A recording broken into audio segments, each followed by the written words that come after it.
Today we're going to talk about one of the most popular personal finance books, Rich Dad, Poor Dad by Robert Kiyosaki. This work has changed the thinking of millions of people around the world and has become a practical guide for those who want to think differently about money and finance. The main idea of the book is that success depends not so much on how much money you earn, but on how you manage it and what you spend it on. The author uses two different approaches to managing money, which he describes as lessons he learned from his poor dad and his rich dad. These two figures represent two different approaches to money and life that shaped Kiyosaki's financial philosophy.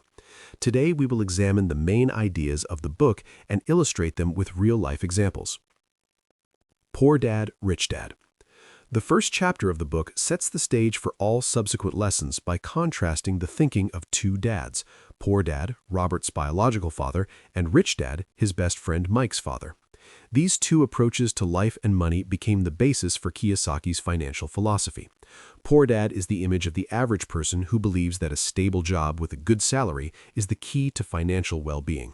He believes in traditional values, hard work, getting a good education, saving money, and securing a pension. In contrast, Rich Dad taught Robert and Mike a completely different approach.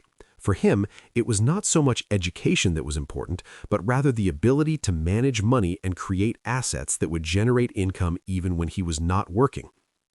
Lesson 1. The rich don't work for money. The first lesson Robert learned from his rich dad is the foundation of the entire book. The rich don't work for money. This principle emphasizes that financial freedom is not achieved through regular work, no matter how well paid it may be. The poor and middle class strive to work for a salary, believing that the more they earn, the more money they will have to live on.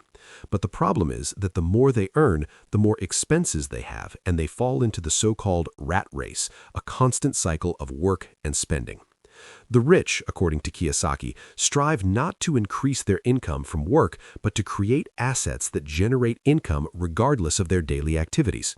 They invest in real estate, stocks, businesses, and other assets that continue to generate profits even if they stop working. It's important to understand that rich people look for ways to increase their wealth by acquiring assets that generate money on their own, not by working for the money. When Robert and Mike were children, they started working for their wealthy father, earning only 10 cents an hour. After a few weeks, they began to feel frustrated and asked for a raise. But instead, their wealthy father refused to pay them more, saying that they needed to learn how to find ways to make money without relying on a salary. This led them to realize that working for money is a trap, and that they needed to learn to see opportunities that allow them to create money.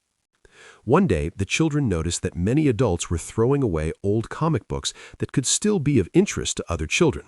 They took these comic books, organized a small library for the neighborhood kids, and started charging them a small entrance fee. This example illustrates the idea that rich people find ways to make money work for them rather than working for money. Lesson 2. Financial literacy is the foundation of wealth. The second lesson in the book concerns the importance of financial literacy. The author emphasizes that most people, regardless of their level of education, do not have sufficient knowledge about how to manage money effectively. He argues that the problem of poverty and the middle class lies not in their income, but in their lack of understanding of how money works. It's important not only to earn money, but also to be able to save and grow it, which requires an understanding of the basics of financial literacy. According to Kiyosaki, financial literacy is the ability to distinguish between assets and liabilities. Assets are things that put money in your pocket, while liabilities are things that take money out of it. Most people confuse these concepts, thinking that their house or car are assets, when in fact they spend money on their maintenance. Rich people seek to accumulate assets such as investment real estate, stocks, and businesses, while the poor and middle class spend their money on liabilities that only create additional expenses. The sooner you start saving money and investing it in assets, the faster you will achieve financial independence. Kiyosaki gives an example of how many people buy houses and consider them their main asset. However, he argues that the house you live in is actually a liability because it does not generate income for you, but rather requires constant investment in mortgage payments, repairs, taxes, and utilities. In contrast, assets are investments that generate passive income, such as rent from investment property. Lesson 3. Take care of your business. Kiyosaki's third lesson boils down to the fact that everyone should take care of their business, even if they are employed. By business, the author means creating and growing assets that will provide financial independence in the long term. It is important to understand that your main income should not depend solely on your salary. Ideally, you should strive to create assets that will generate income for you even when you are not working. Most people are busy generating income for others, their employers, banks, or the state, and few care about building their own capital. The author teaches that your task is not only to earn money, but also to create assets that will generate income for you in the future. It is important to understand that your business is your future, and the more assets you accumulate, the more opportunities you have for growth. Robert recounts how his rich dad taught him to always set aside money to build assets, even if his income was small at the beginning.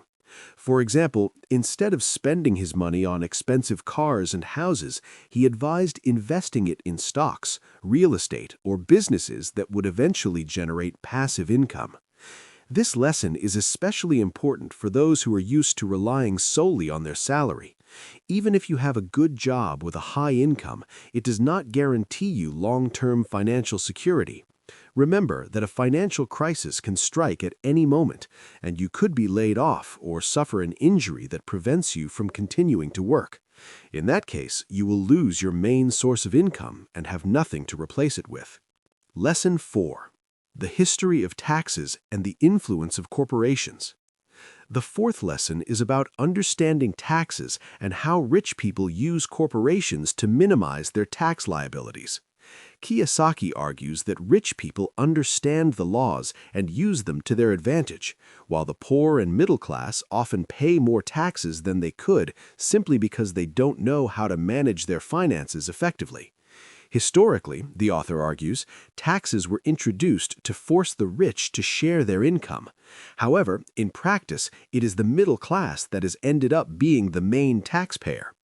Rich people use corporations not only to do business, but also to protect their assets and optimize their taxes. Unlike individuals, corporations can write off many expenses before paying taxes, which significantly reduces their tax burden. For example, transportation, food, hotel accommodation during business trips, and other corporate expenses can be written off before taxation, while ordinary people pay for them out of their already taxed income. The author describes how his wealthy father established corporations through which he invested in real estate, managed his business, and minimized taxes. For example, a corporation could purchase real estate, which was then leased. All rental income went to the corporation, and the costs of maintaining, repairing, and managing the property were also deducted from its profits. As a result, Rich Dad paid taxes only on the residual income that remained after all deductions. Thus, corporations served not only as a tool for doing business, but also as a way to effectively manage his finances. Lesson 5. The rich create money. The fifth lesson of the book emphasizes the importance of knowing how to create money. Robert argues that rich people don't just earn money, they create it by using their knowledge, skills, and ability to recognize opportunities. While most people focus on saving their earnings and minimizing expenses, rich people actively seek ways to create new sources of income using their financial education and a risk-taking approach to investing. At the heart of this lesson is the idea that money is not a limited resource, as many believe, but something that can be created. To do this, you need to learn to see opportunities where others see problems. The author emphasizes that one of the key mistakes of the poor and middle class is fear of risk. They avoid investing because they are afraid of losing money, while the rich understand that risk is part of the process of creating wealth. The rich learn to manage risk, not avoid it. Kiyosaki gives an example of how he once bought a piece of land at auction for significantly less than its appraised value. Other auction participants were afraid to take the risk because they were unsure of the true value of the land. However, thanks to his financial education, Kiyosaki was able to assess the potential of this deal and subsequently sold the plot at a large profit. This example demonstrates that rich people create money by seeing opportunities where others see risk or uncertainty. Lesson 6. Work to learn, not to earn. The sixth lesson of the book emphasizes the importance of learning and developing skills, not just earning money. Kiyosaki argues that successful people work not for a salary, but for the opportunity to learn and gain experience that will bring them much more money in the future.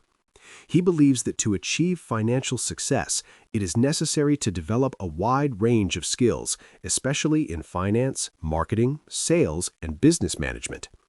The poor and middle class usually choose jobs based on salary and focus on performing highly specialized tasks. The rich, on the other hand, choose jobs based on what they can learn in that position and how that knowledge will help them in the future. For example, many successful entrepreneurs started their careers in sales to learn the art of persuasion and interaction with people. The author also emphasizes the importance of continuous self-education. In a world where everything changes very quickly, it is important to be able to adapt and learn new things. Those who stop developing risk falling behind, regardless of their current income or level of education. One example Kiyosaki gives is from his own career. When he was younger, he worked at Xerox in sales. Even though this job wasn't his ultimate goal, he knew that sales skills would help him run his own business and investments in the future. This experience gave him important knowledge that he later applied when starting his own companies and investments.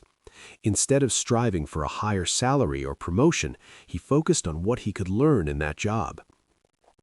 Lesson 7. Overcoming fears and obstacles. The seventh lesson of the book is devoted to one of the most important topics on the path to financial independence: overcoming fear and obstacles. Robert Kiyosaki notes that most people never achieve financial success not because they lack opportunities or knowledge, but because they succumb to fears and internal barriers. Fears such as the fear of losing money, failure, criticism from others, or the unknown often cause people to stay in one place, not taking risky decisions that could lead them to success. The fear of losing money is one of the biggest barriers to financial freedom. People are often afraid to invest or start their own business because they fear failure. However, according to the author, even the most successful entrepreneurs and investors experience fear and sometimes fail. The difference between successful and unsuccessful people is how they deal with these fears. Successful people do not avoid fear, but learn to control it and use it as motivation. The author also talks about the importance of overcoming obstacles such as cynicism and laziness. For example, many people often find excuses not to take action, citing a lack of time, money, or the right connections. These excuses serve as barriers that prevent them from moving forward and seeking solutions.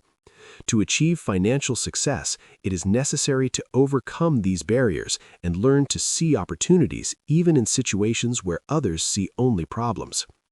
Kiyosaki tells a story about how one of his acquaintances was afraid to invest in real estate because he was afraid of losing money. Instead of studying the market and finding a profitable deal, this person constantly looked for reasons why now is not the best time to invest. As a result, he missed out on several lucrative opportunities. While other investors overcame their fears and took action, his friend stayed on the sidelines, afraid of making a mistake. Kiyosaki emphasizes that everyone has fears and doubts, but success comes to those who learn to overcome them and make informed decisions. Lesson 8. Take action. The last lesson in the book teaches the importance of action. No matter how educated a person is or how much financial knowledge they have, it will be of no use if they do not begin to apply that knowledge in practice. Robert Kiyosaki emphasizes that the main difference between rich and poor people is that rich people take action. They don't just study theory or dream of a better life. They actively seek opportunities and try their hand at new endeavors. One of the author's key ideas is that now is always the best time to start. Many people put off action, waiting for ideal conditions, whether it be more knowledge, a better economic situation, or more suitable circumstances. However, the author of the book is convinced that ideal conditions will never come and that action must be taken today. Fear of making mistakes and perfectionism often prevent people from getting started. At the same time, rich people learn from their mistakes and move forward, understanding that mistakes are part of the learning process. It is also important to remember that actions must be consistent and aimed at achieving specific goals. Making decisions based on short impulses or chaotic actions without a clear plan rarely leads to success. Financial independence requires constant development and movement forward, as well as discipline and perseverance. Kiyosaki gives an example of how he himself began his journey to financial independence. In his youth, without much capital or experience, he decided to purchase his first investment property. He had many doubts, and many of his acquaintances tried to dissuade him from taking this step. However, instead of waiting for the perfect time or the perfect deal, he took action and learned as he went. As a result, this experience helped him gain knowledge that he used in future deals, and he was ultimately able to build a large investment portfolio. Kiyosaki emphasizes that if he hadn't taken action despite his fears and lack of experience, he would never have achieved success. In his book, Rich Dad, Poor Dad, Robert Kiyosaki discusses the key principles that helped him and many others achieve financial independence. The main lessons of the book concern how to manage money properly, how to create assets, how to think like a rich person, and how to overcome internal barriers that prevent success. The author shows that financial success depends not only on knowledge, but also on the ability to act despite fears and to constantly learn from one's mistakes. Anyone can become financially independent if they follow these lessons. The book can be summed up with the words, "Wealth is not created in a day, but it will surely come to those who are willing to learn, take action, and overcome their fears." I hope you enjoyed this video. Subscribe to our channel and check out the next video. See you soon.